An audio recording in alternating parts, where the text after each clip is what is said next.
Hi, my name's Ray Sprenkle. This is Leon Fleisher. This is the George Peabody Library.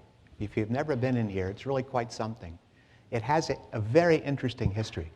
It's really the first of its kind in the United States, for those of you who don't know. It was a public library, but you weren't allowed to take the books home. You could come here and read them. Anybody could come here and read them. You just couldn't take them away. Things changed when Pratt opened his library. Have I thanked everybody? Thanks for coming. Thanks for people who might follow this online, where this is a kind of digital experiment, and both Mr. Fleischer and myself have no clue what the digital world is like. Everybody in this room knows much more about it than we do. I want to begin with the story, and I think Leon will know who I'm talking about. There is an automobile repair shop on Falls Road in Hamden, Baltimore, known as K&S Auto. I'm a stockholder, meaning that I've been there so many times with my car, they laugh when I walk through the door. The first time I went there, I was asked, where do you work? And I said, Peabody Conservatory. And the guy behind the desk, he said, do you know Leon Fleischer?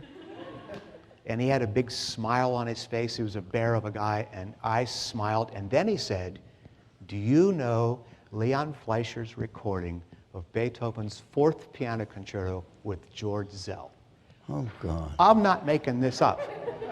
This is at an automobile repair shop.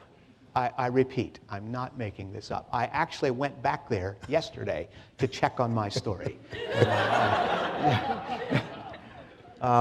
And in a sense, that is why I'm here. That Beethoven cycle, when I talk to my friends and the name Fleischer comes up, those Beethoven recordings invariably come up within 10 seconds. This is going to be an interview, and I'm going to run the show for, let's say, a half an hour, asking questions. And I'm going to concentrate on Szell, Fleischer, and Cleveland. And another reason for doing that is that Leon, if you don't know, in December conducted the Cleveland Symphony Orchestra this past December, and in a sense closed a circle that was begun, what, more than 50 years ago. Yeah. Just amazing. At any rate, and after that, if there's anybody sitting here who has a question, we'll figure out a way for you to ask a question, and it doesn't have to be about what my questions are about. And people who might bump into this online, they're going to get questions to Mike Shepard, who I believe is going to take them. So there'll be a third party. We are under the clock. We are under the clock. We're going to stop at 8 o'clock. So here we go. First, softball. And he knows whereof he speaks. Tell us about the first time you met George Szell. Oh, wow. Well, I think I have to go into what they call these days the backstory. He adored my teacher. That was the first thing. Yeah. Schnabel, Artur Schnabel. I came to study with Schnabel when I was 9, turning 10. And when I was around 13, my parents got me a recording. There were 78s in those days, meaning you had to change, flip it over, or put a new record on every 2.5 to maximum, I think, 4 minutes in length. They got me a recording of the D minor Brahms Piano Concerto, first piano concerto, played by my teacher and conducted by one George Szell, S-Z-E-L-L, pronounced Szell. And the first side of that was there's a big tutti, a 3-minute tutti or so. The first side of that set, that recording, is just the tutti.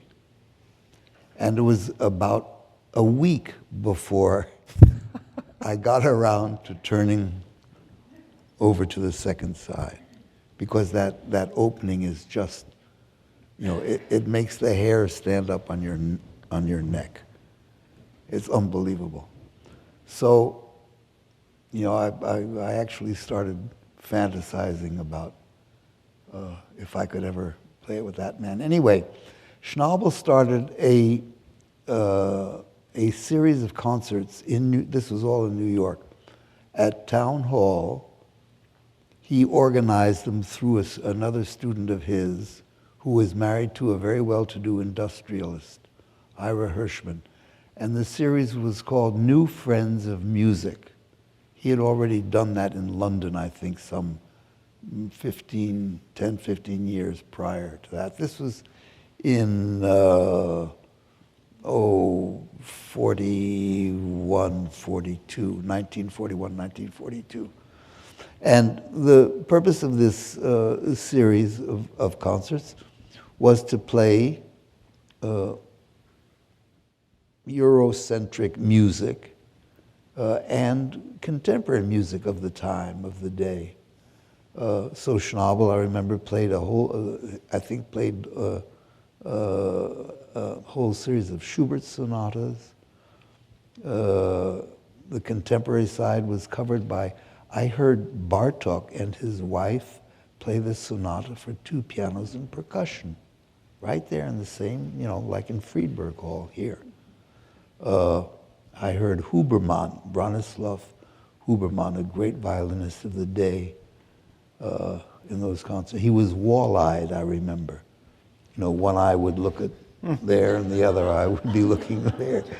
And he played Bach, Chaconne, I remember. I heard my first Pierrot Lunaire of Schoenberg there. And I burst out laughing. I had never heard Sprechstimme. And my mother had to take me by the hand, take me out of the hall. I couldn't say. It was the funniest thing I had ever heard. But she probably never heard it either. No, but she had enough, what are parents for? I should embellish that story and say that when we got out of the hall, she joined me in the laughter, but she didn't. Anyhow, I remember one of those Sunday afternoons, this very tall man in a black coat and black Homburg. A Homburg is a certain rather formal style of hat. Walked in the entrance to the balcony at Town Hall there. Very commanding presence, very thick Coke bottle glasses behind which these very pale but piercing blue eyes. And he strode, from the entrance to the balcony over to this box where Schnabel was sitting with his wife. And after a few months, I didn't know who he was because they didn't have pictures on the covers of those albums, those record albums. And Schnabel eventually beckoned me, and I came down, and he introduced me, as I say, a 14-year-old kid, to George Szell. And Szell, pierced me with those baby blues. And I probably, trembled a bit. And that was the beginning. That was the beginning. Yeah. Now, in 46, he is hired to conduct the Cleveland Orchestra. That's right. First concert's sometime in October. I can go look it up. And the next week, at the second concert, you play. I was his first soloist. You were the first solo. And how did that happen? I mean, were you already engaged by the orchestra? It happened because I made my debut with the New York Philharmonic in November of 1944. Okay. And that had a certain success. I was engaged to play the following summer. This is the summer of 45 at Ravinia with the Chicago Orchestra. And they had each conductor that they engaged, summertime. This is the summertime home of the Chicago Symphony, still is, by the by. And I played with a young guy who was just coming up. His name was Bernstein, Leonard Bernstein. And we played 2 concerts. I played Liszt A Major on the first concert and D minor Brahms on the second concert. And I'll never forget that. D minor Brahms because it was, summertime outdoors, except it was under a kind of green tarpaulin tent. And it was raining cats and dogs and thunder and lightning. And, it was just perfect. Yeah. So they were the powers that be, the auspices of the orchestra, kind of like that. And they invited me back the following summer to play 2 weeks, not just 1 week. And the conductors of those 2 weeks was, first one was William Steinberg. I remember very clearly I played B-flat Beethoven and Rock 2, second Rachmaninoff. And the week following, the conductor was one George Szell. And I played Schumann and D minor Brahms with you. And that was the summer of 46, the following summer. Oh, so he just picked you right up for October? He just picked me right up and made me his first soloist of the season. There are people in this room who actually might not know who Szell was. Oh. So, well, it may be. Now, Yeah. I have some quotes. These quotes are all taken from Leon's book, which we were talking about before this broadcast started. And as Leon said, is it a page turner? And the answer is yes. And for the pianists in the room, there are 5 master classes, sort of interpolated.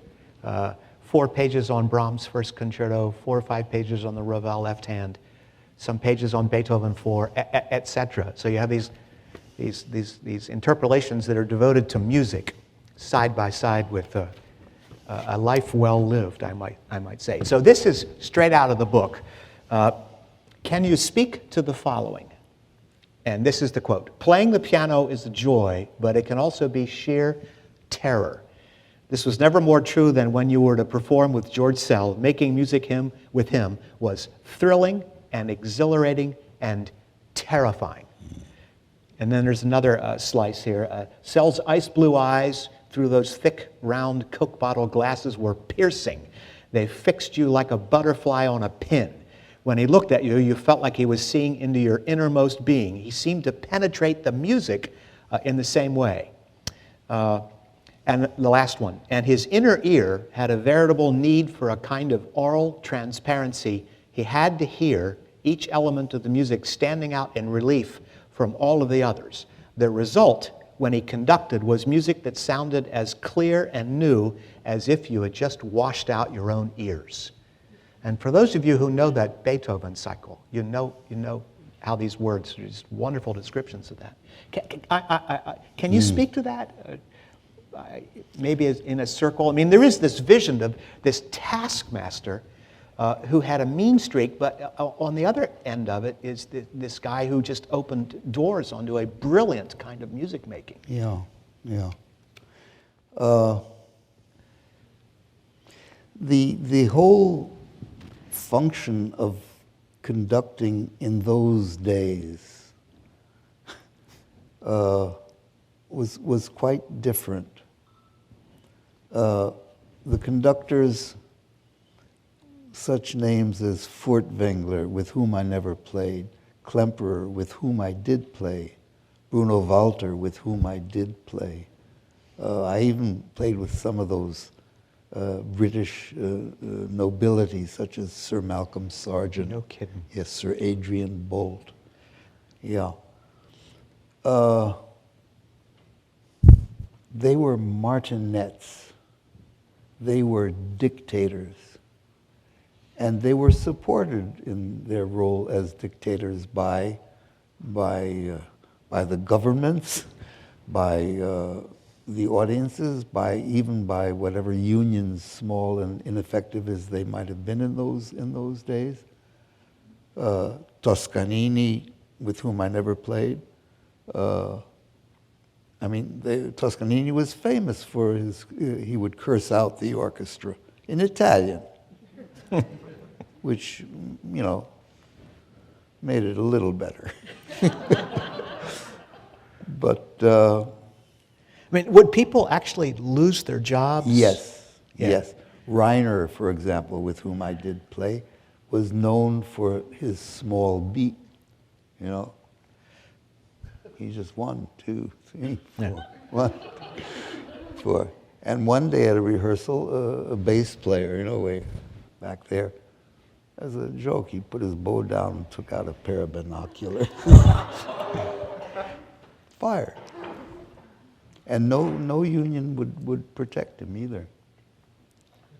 The favorite story of George Szell's, when he first came as a young man to conduct the Vienna Philharmonic, rehearsal began at 10 o'clock, and right on the button of 10, George strode on, you know, through that aisle between fiddles and cellos, and the cellist hadn't yet picked up his cello, was lying, you know, by the side of his chair, and George just stepped right in it and went on walking up to the podium. Just stepped into the cello. I mean, broke it, busted it. Nobody said anything. I mean, he was the conductor. Then along came Lenny, bless his soul, and Lenny needed to be loved. These other guys didn't care. They just demanded and commanded respect. And the whole scene changed.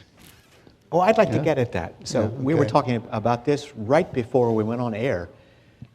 I have down here in 1956, you flew from New York to play Beethoven 4 with the Cologne Radio Orchestra, conducted by Klemperer. Yeah. And in your book, you talk about 4 rehearsals. Yeah, I had played the year before with Markevich, Igor Markevich, who was a Russian prince, actually, interested in music and very fine conductor and very, as they say in French, very fin.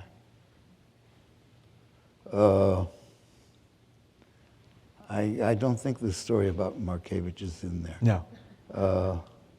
We went after, I came to first rehearsal. I was playing Rachmaninoff Paganini Rhapsody with the Westdeutscher Rundfunk, the radio orchestra. Every city had its radio orchestra. The government supported every city had its music station that had a first-rate symphony orchestra. Anyway, I came to the rehearsal and Markevich was not there. He had sent a telegram. He apologized profusely, but he was in Baden-Baden attending the funeral of Furtwängler. Mm. He said he would come the next morning to rehearsal. Oh, there's another story. All right, I'm sorry. It just, sure, like dendrites. He came to rehearsal, and it was obvious he had never performed the work before. And he made mention of it. He apologized. And we rehearsed. Things went well. We came to the performance, which was broadcast. Indirect, meaning they took it on tape and they broadcast it the next night. And there's this very famous variation, I forget what number it is, 14 or something like that. It's very fast, lots of notes, piano all alone, and in the middle of the variation, the orchestra comes in. Well, it came in wrong. And for about 4 bars, it sounded a little bit like Schoenberg. It didn't fit, you know? And he realized he couldn't catch me, and I'm in the midst of these nonstop. I couldn't jump. So he cut out the orchestra. And it wasn't bad, you know. I was playing a lot of notes fast. And fine, I was living at the time in Amsterdam. And, you know, it's a 3-hour drive from Amsterdam to Cologne. I drove home and I wondered just how badly it would sound the next night. And because next night came, I tuned in the radio, listened to it, perfect. The Germans, in their typical way, They had fixed it up. They had taped all the performances, and splicing, you know, they did that with a razor, you know, a Gillette one-edged razor on a special machine, and they cut that out and spliced in from one of the rehearsals. I remember going out with Markievicz afterwards, you know, to get something to eat. And I remember he couldn't make up his mind. The waiter was standing there, you know, with his pencil and pad, and finally Markievicz said, "5 huîtres, I'll take 5 oysters." You know, not a half a dozen, not a dozen, not 3, 5. A Russian prince. When you played with Szell, what was the question? That's okay. It was a good story. Okay. I'm intrigued by the number of rehearsals. Yeah. So So they asked me to come back again. That's in case anybody's interested. That's how things work. That's the way it works. That's the way you make a career. If they ask you back.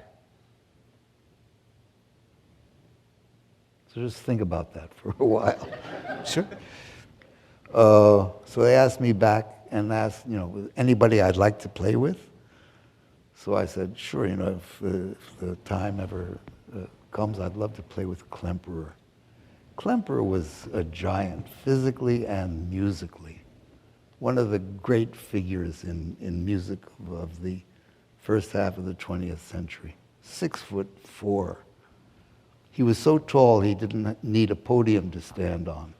He stood on the same level that the strings stood. So fine, they said, and I said, even if I can't get any other concerts, because you know, going to Europe then was it's not like going to Philadelphia. It was a major scene. You crossed the ocean in those days in propeller planes, not in jets. They had a double-edged, two-floor plane. Pan Am had something called the Strato Cruiser, with Pullman-like bunks, you know, that you find in trains like 20th Century Limited. These so are you all slept over? Yes. Wow. Yeah, it was cool. Go to sleep on the airplane. And sure enough, a concert, they wired me. Could I come and play G major Beethoven with Klemperer? Same orchestra there. There was only one catch. Klemperer insisted that we have 4 rehearsals. 4. Well, just to put that in perspective, if somebody's going to play Beethoven 4 with the Baltimore Symphony this weekend, Yeah. what will they get? Probably 45 minutes. The piece is 37. Yeah. Kind of like that, or an hour. So when you played with Szell in 46 Yeah. and in the 50s, how many rehearsals were they per concert? I mean, We had 2 rehearsals and then a dress. 2 plus the dress. Yeah. Right. Yeah. He was still old world. Yes. Yeah. Yeah. And we pay a penalty for leaving that world behind. It's just assumed that somebody can pull Beethoven 4 out of their hip pocket.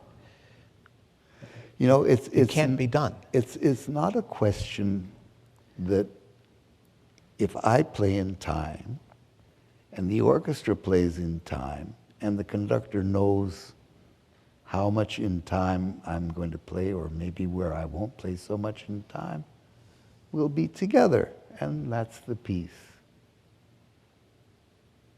Except that ain't the piece. Yeah.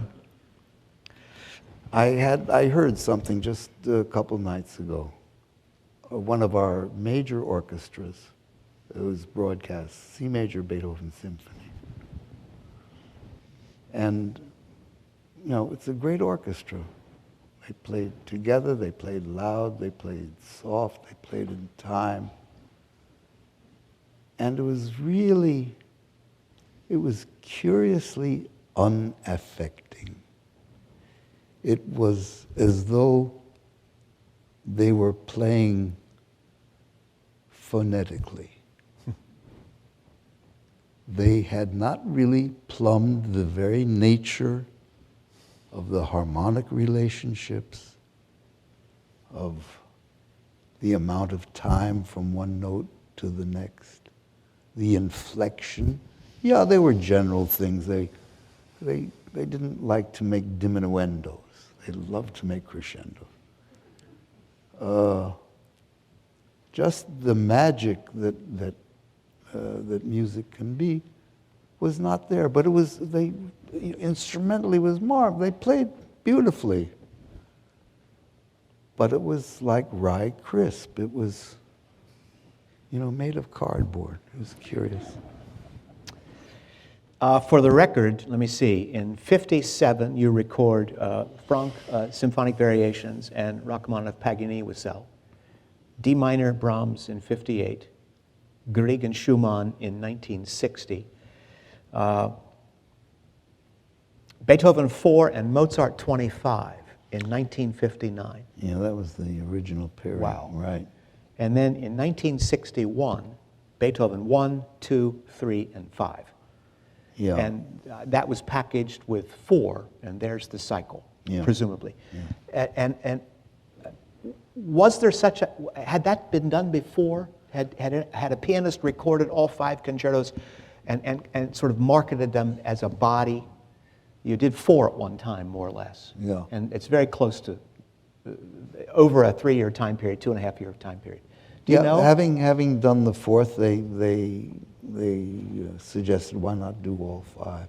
I think Schnabel was the only one. Oh, so Schnabel had done it. He had done it. Oh, had he done it in a fairly concise time period? Yes. He had done yes, it. He had done it as the cycle of 5. I think he was the only one. This being what, mid-late 50s? Yes. Listen, you also say wrong. in your comment about the 50s that it was possible to make money in classical music. It's a passing sentence in your book. And these recordings, well, they've become landmarks of their type. And I'm not overstating this. They've literally transcended the community.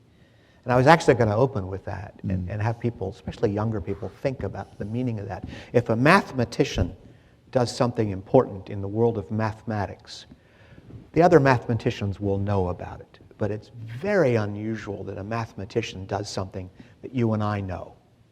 It's very unusual. And there are lots of musicians making recordings all of the time. And there are a handful of recordings that seem to stand as landmarks. And this Beethoven set, it seems to me, are there. It was different in those days because the people who made recordings were considered the world authorities on the music that they recorded. And somewhere along the way, the record companies became more interested in getting whole catalogs filled, like all the music of Scharwenka, or all the music of Beethoven or Mozart, and it was less important to them who recorded it. Huh, I see. That's how that all came about. I mean, the people who first made recordings, the experimental recordings, but, starting in, I guess, maybe around Schnabel time in the 30s when he did all the Beethoven sonatas. He was certainly the first man to do that. But there was Gieseking, who was noted for his French music. There was this blazing meteor called Horowitz. And anything with octaves, he got to record. There was the Polish nobleman, aristocratic, I should say, Artur Rubinstein. These people were engaged to record because they were the masters of what they did. Well, there's a comment in your book that Szell proposes that you and he record the entire catalog, more or less. Yeah. The reason for that was that when I first started making records, I was signed by Columbia Records. Goddard Lieberson and David Oppenheim were the head of it. And they did interesting. They recorded Stravinsky while Stravinsky was still alive. They did interesting repertoire. Victor stuck to the golden oldies, you know, the things that would sell.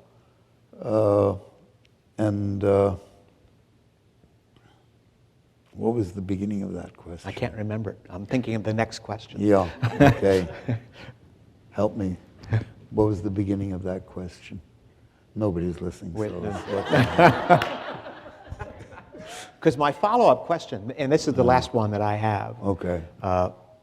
And then I was going to turn it over to anybody in here who might have a question, was why did he pick you? Oh, you were talking about Szell and recording the whole business. So I was signed by Columbia. So my first record, which was all Schubert, was for Columbia. Columbia recorded exclusively. That's what they did in those days. Columbia recorded the New York Philharmonic and another major orchestra. What? Was it Philadelphia? Thank you, Ormandy. I was thinking of that. Victor, which was the great competitor of Columbia, recorded Boston and also, I think, probably Chicago. Szell had brought Cleveland.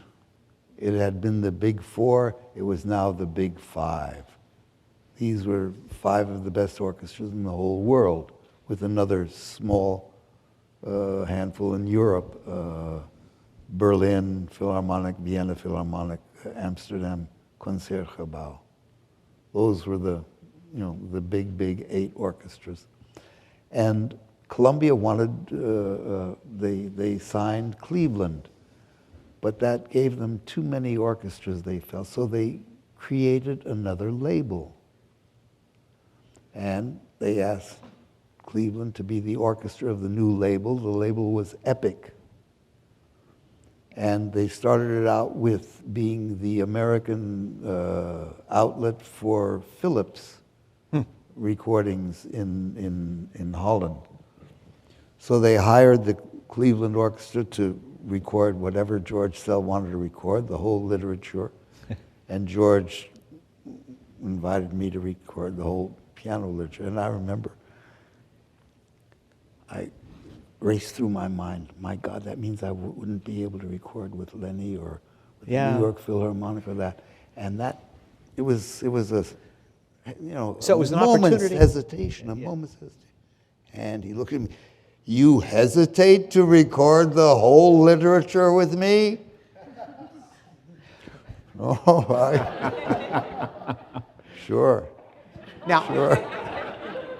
I don't know how we're going to... Is there anybody here who has a question? Raise a hand. Please. I don't know how to... You'll have to speak loudly, I assume, so we understand the question? Sure. Well, from the way you started by saying that the guy in your car repair shop knew the Beethoven 4 recording, that's so crazy to me. It seems that you lived in an era that perhaps wasn't golden, but that classical music was thriving. It's no secret now that public appreciation and engagement with classical music is declining. My question is, what would you like to see my generation of musicians and educators do to rekindle that state of classical music? I think the first thing is to get music, the humanities, the arts, back into school for young kids. What is that? Primary school. What's it called from first to high school? Elementary. Elementary. Thank you. I'm sorry. When cities, states, governments want to save money, they cut out the very thing that gives the next generation the possibility of becoming leaders, of living full, meaningful lives. And that is so counterproductive and so destructive. You really have to become political. You have to get involved and fight and demand for the things that have value. Because now, we had a great senator from Arkansas, J. William Fulbright, and you're familiar with him because of those scholarships that he created. He warned, and his phrase was, the unrestrained pursuit of profit. And that's all that's going on today. So it really rests on your shoulders as you become of voting age that you become profoundly political in your cause. Because otherwise it's slit your wrist time. It's the other stuff it's not a meaningful life. I can assure you. Anybody want to follow that one?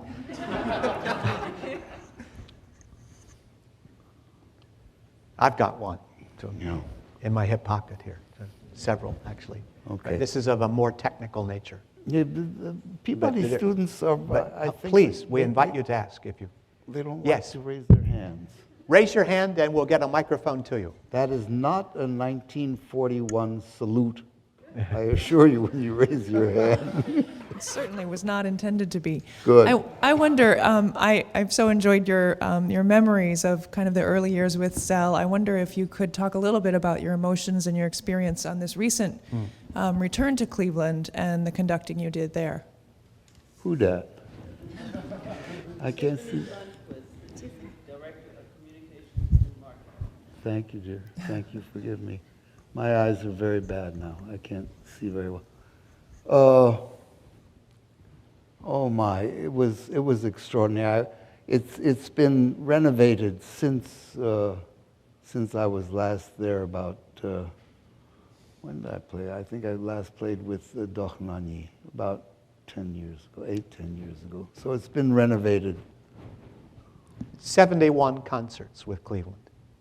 71. Oh. That's what it says. That's not so much. I figured out, I played most of my concertos with Pierre Monteux, who was the conductor in San Francisco when I was a kid, and who became something of a mentor. And most of the 20-odd concertos that I played with him for the first time. I figured out with him, I was playing D minor Brahms with him once in Boston, and I had figured out that it was the 13th time that we had played the D minor Brahms together, he and I. And he became rather agitated and said, we have to find, another, do it again. He didn't want to stop. And it turned out to be next season in Montreal, we played a pair, so that was 14, 15. But then it interested me. I counted up. I played the D minor Brahms with Monteux alone 85 times in my life. 85. Was just... Yeah. But coming on stage with Cleveland was in December now. Yes, that was just a couple months ago. Right.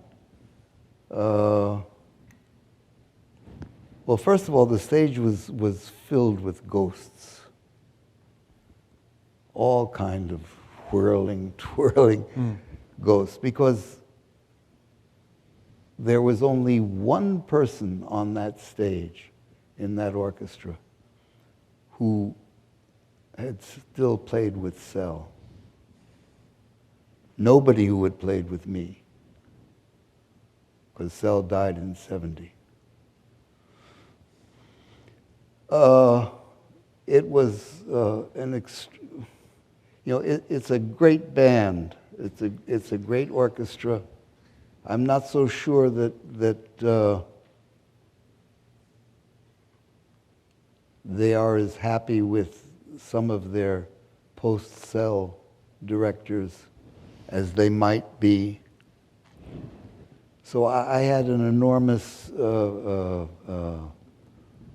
fund of trust and maybe even a certain affection, even though a lot of them didn't know me, but a lot of them did know me through Marlborough, through various places we've played often together.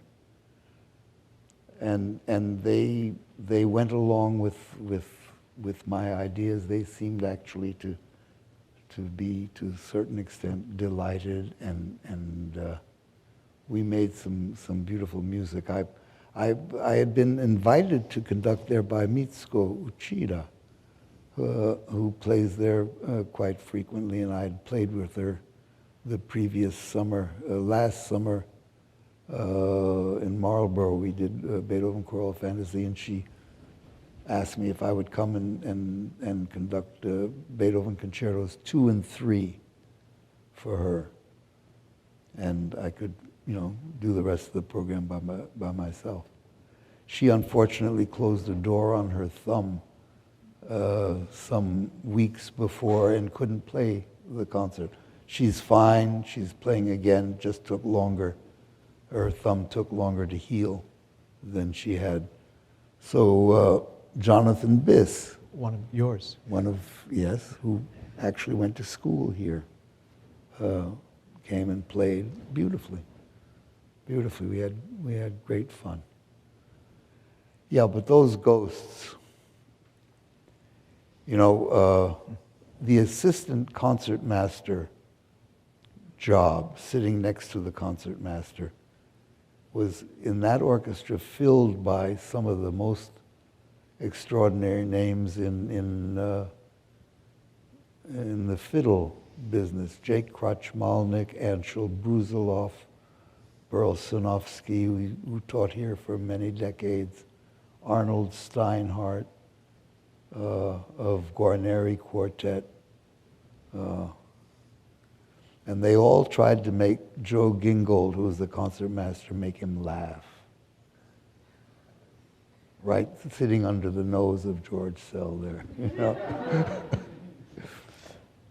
That's the kind of thing that goes on. Do you have questions, Mike? Well, Good. I was back there. Sure. Hello.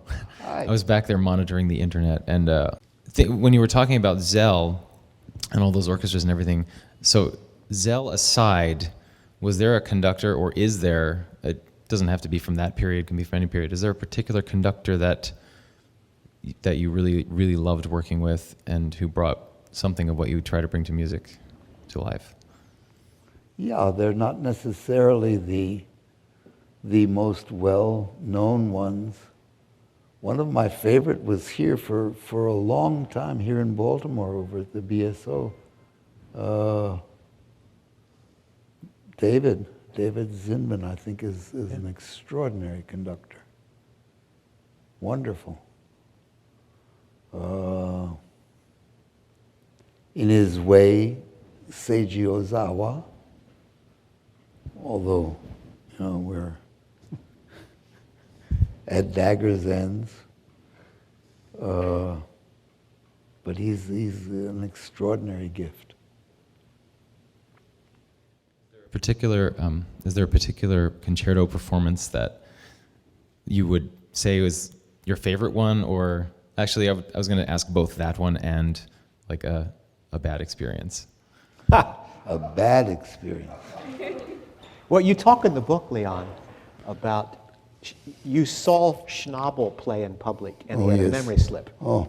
And Yes, you went in terror of having a similar experience. That traumatized Yeah. me for pretty much all my life. I see no reason. I think we should start a new movement and just have music? Have music. I put my Sen, music agree. up there all the time. I didn't mean to interrupt, Mike. Yeah. Oh no, sorry. I was just agreeing with that. Yeah, there's the Mozart 503 C major, I think, is probably my favorite. And Rachmaninoff Pagny Rhapsody is not bad either. There's some yeah. Which one of the left hands is your favorite? I think the Ravel has to be. It's so extraordinary, so very special. Ravel wrote as he was writing the piece, he said his goal in writing this piece was that if you were to listen to it with your eyes closed, you would detect nothing amiss. Which means he wanted it to sound like 10 fingers, 2 hands. Yeah.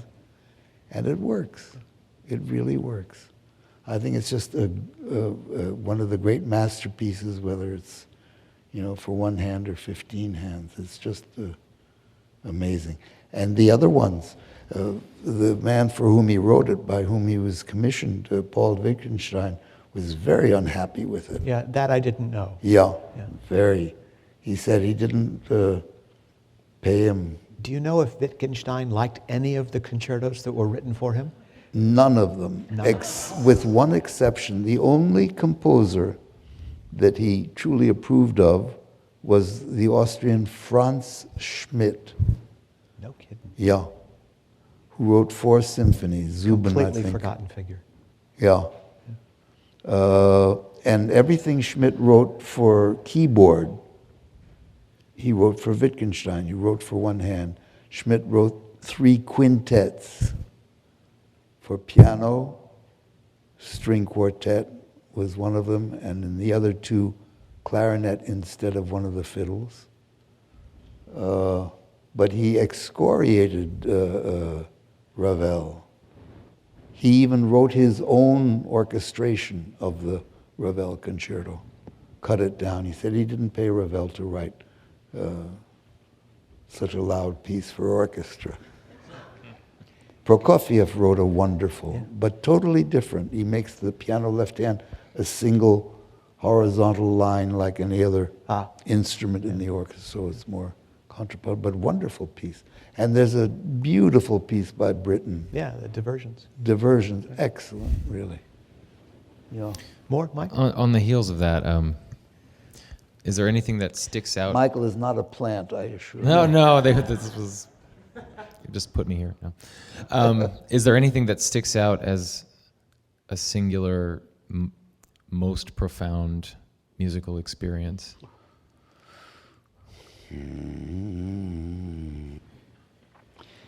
Yeah, I think the most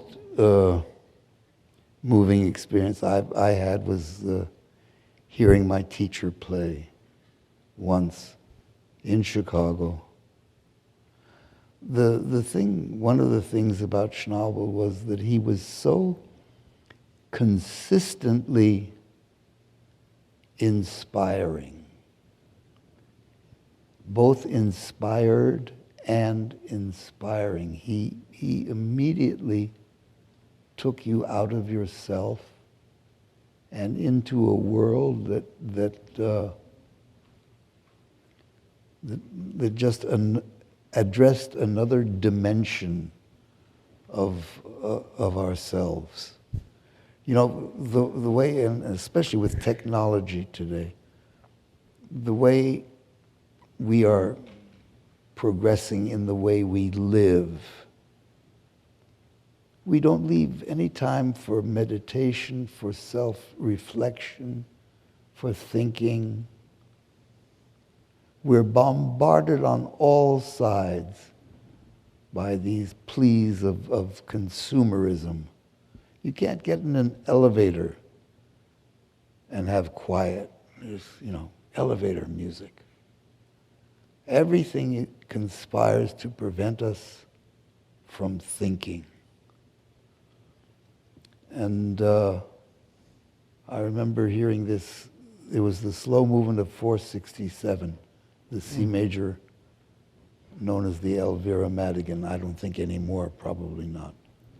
But it was in a wonderful Swedish picture, Bergman, I think. The slow movement. And I could swear, the top of my head came off, and I was just somehow connected with the universe. And I wasn't taking drugs. But that's, these composers had this possibility. It's as though they turned a key and suddenly you were connected with the universe. You were somehow, you saw your relationship to a brook or to a tree or to the nighttime sky. We're capable of these things, but we're not allowed to explore them, or you know, we're just, we live in this, you know, movies, they cut. How often do you see a scene that plays out for 5 minutes? 5 minutes? One scene in a movie? Unheard of. How daring. Anyone else sitting here? Please. You were saying how the conductors at the time of Szell. We'll need the microphone. Yeah. Okay? All right. You were saying with Szell and the other conductors of that time that they were more of a dictator over the orchestra. Yeah. And suggesting that now not so much. Now, do you find that as more of a detriment to just the music making, or maybe an opportunity, or just what are your thoughts? Yeah, it's, you don't have to be a dictator. There are different ways that you can gain respect. But you also, there is a degree of separation. There is I'm not one to give advice as a conductor because I'm not really that kind of a conductor. I think I'm more just a musician who makes music with various numbers of people, and you know, sometimes it works, maybe sometimes it doesn't work. But yeah, you don't have to become buddy-buddy either. There are roles that are played, at least temporary, for a rehearsal or for a concert or something like that. But you don't have to do what some of those other guys did. I'm brimming with stories. No. The stories are great. Stories are, that's why we're here. We actually have an actual question from the internet audience. Oh, wow. Right? A digital question. From Sochi.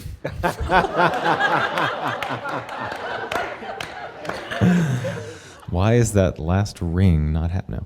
It's actually from Benjamin Buchanan, who I know is a composer. Hello, Ben. He says, as an artist whose reputation has been built upon music from the, quote, common practice, unquote, repertoire, what advice would you give to young composers? Can of worms, right? No, I'm not quite sure I understand what he's referring to. I don't have an elaboration on what he Yeah, actually okay. means by common practice repertoire. What advice to give to a composer? I think that's good. That's fine. You know, write what you want. Write what you need to. If you want to, you know, write for money, go to Hollywood, go to TV studios. No, you must write what you feel. How embarrassing. I was wondering why that was mic'd.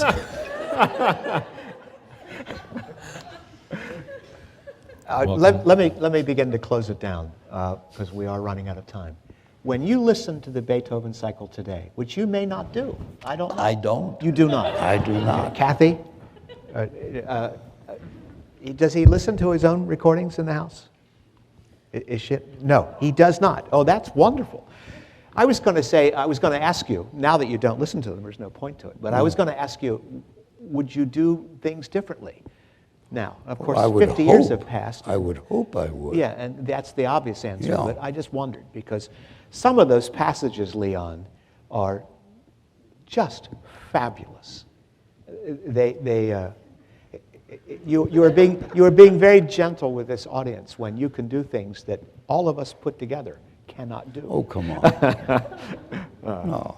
And my real question, the thing, you know, people ask, has piano playing or music making, instrumental playing changed in my lifetime? And it most certainly has.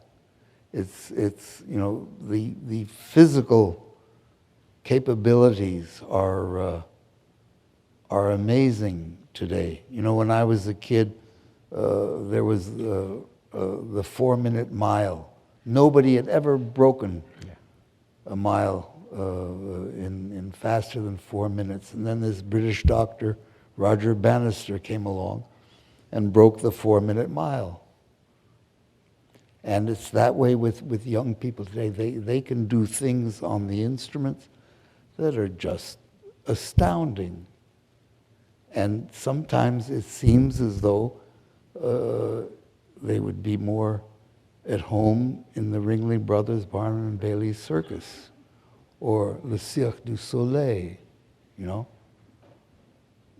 It's the getting to the heart of the material, the penetration, the understanding of the forces. You know, most people talk about the connection between music and math. I think the connection is far more powerful between music and physics. Because music is movement, passes horizontally in time, and I think therefore is subject to all the laws that govern movement. You know, you can play a scale, da da da da da da da da da, be like a typewriter, or you can play it with an awareness of centrifugal force or centripetal force. And I usually ask, can anyone tell me the difference? But when you go, you know, you drive, you turn the wheel to the right, and your body goes to the left. It's the same thing when you go around a corner in music. Then it becomes more irresistible. But things like that, I like to talk about things like that. Yeah. I think we've just gotten started. Yeah? Okay. And now we have to stop. Well, So if the we way ask it another is, question, so we'll much. go beyond. Do we have time for another question? No. A quick Quickly. one. I'm not sure what a quick one is. I'm- There's one, please.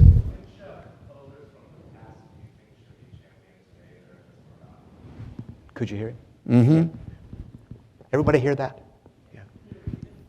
Which composers from the past should be championed today because they're in danger of being forgotten? Oh, Something like that. you know, no, I really don't. I think everybody is pretty much plumbed for the sake of the recording industry. Aha, I see. Yeah. No. I'm supposed to wrap it up, and I don't know how to wrap it up, actually. But thank everybody for coming, and thank you. Yes. Thank you. Ray, wonderful. Thank you, dear. Thank you. Thank you. Thank you.